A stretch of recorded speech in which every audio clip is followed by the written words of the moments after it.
I don't know how we ever endured it, but we used to have a 3-month close season on all of our waters, and nobody could go fishing in fresh water for 3 months. But the feeling of anticipation as June the 16th arrived was almost unbearable, as it was for me last night. We're here in the south of England on a beautiful English river, and we're fishing for carp.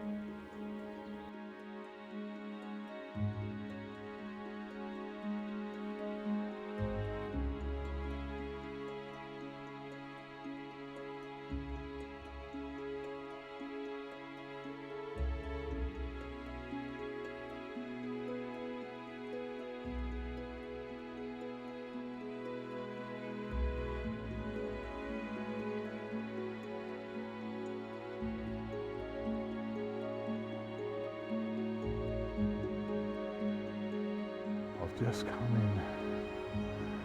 Oh, the sight I am seeing is absolutely incredible. There's a common there, and it's quite a big common. I'd say 18, 19, it might even be 20 pounds, you never know. There's a ghosty there, a mirror, a linear, it's scales that are just glistening black in the sunshine. There's a lovely mirror right in front of the common, and if I was being honest, I think that's the fish that I want to catch. But this is where I have to be patient. I don't quite know what to do here, to be honest with you. They're feeding very, very hard, and the chub seems to be in one little spot, and the carp seems to be a little bit further over. That common is taking mouthfuls of the bottom, trying to get every last pellet out of it. There's about 10 fish all coming in all at the same time. And I think now my hook bait is in totally the wrong position. Oh damn, there's the mirror. That's the one I wanted. He's just swum over the top of it. Well, they're all turning. They don't look phased at all. They just don't want to feed where my hook bait is. That is unbelievable. They all just came all back in at the same time. There's 5 fish all in a line, right in the middle of the baited area, and I don't even breathe, let alone reel this thing in. There's a tiny little common. Oh, man.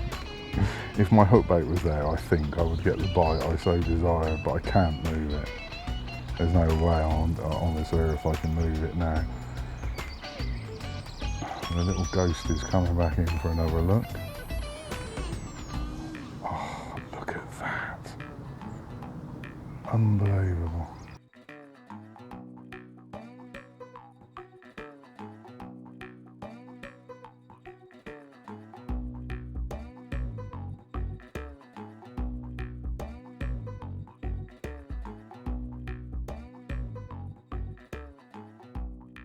Let's have a quick look at the rig and the way I've set it up.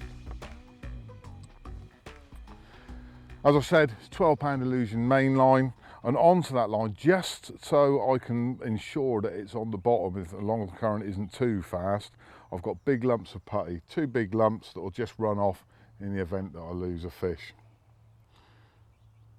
The river is very, very weedy, lots of streamer weed, so I've used a little slick lead clip, so I can pretty much guarantee that the lead's going to come off every time I get a pickup. It will certainly always come off if the fish gets into any difficulty. All gets a bit boring at the end for me, because it's exactly the same rig that I use for all my fishing where distance isn't an issue. The only thing on this occasion, because I was able to see how many times my hook bait got picked up, I've shortened the hair quite dramatically. That might make you think I want to do it all the time, but I don't. I still get a lot of success with the long hair over lots of bait. But in the circumstances I was fishing, shortening that hair made the difference between catching and not catching. It doesn't have to be complicated. I think all it is in the edge, when you're fishing in the edge or in very clear water, is a little bit of concealment, and ensure you put it in the right place.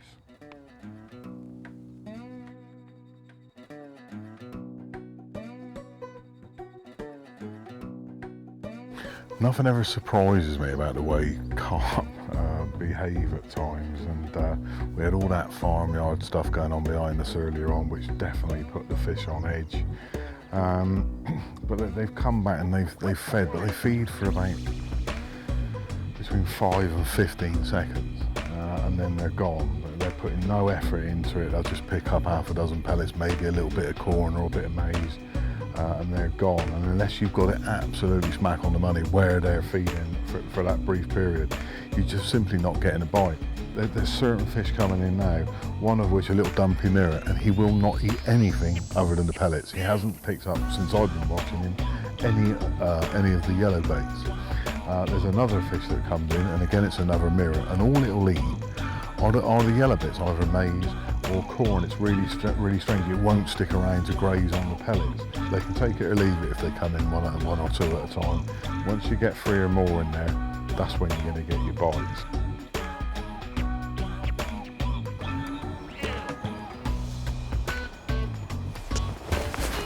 We're in. Oh, come here, baby. How fantastic is that? If, as I've taken him by surprise, I think we can get this in the net quite quick. How amazing. Come on, baby. Oh, no, don't do all that running around stuff. No. Oh, this is so awkward, this swim. Oh, no. Hold on, big fella. Hold on. No. That is one angry fish. What?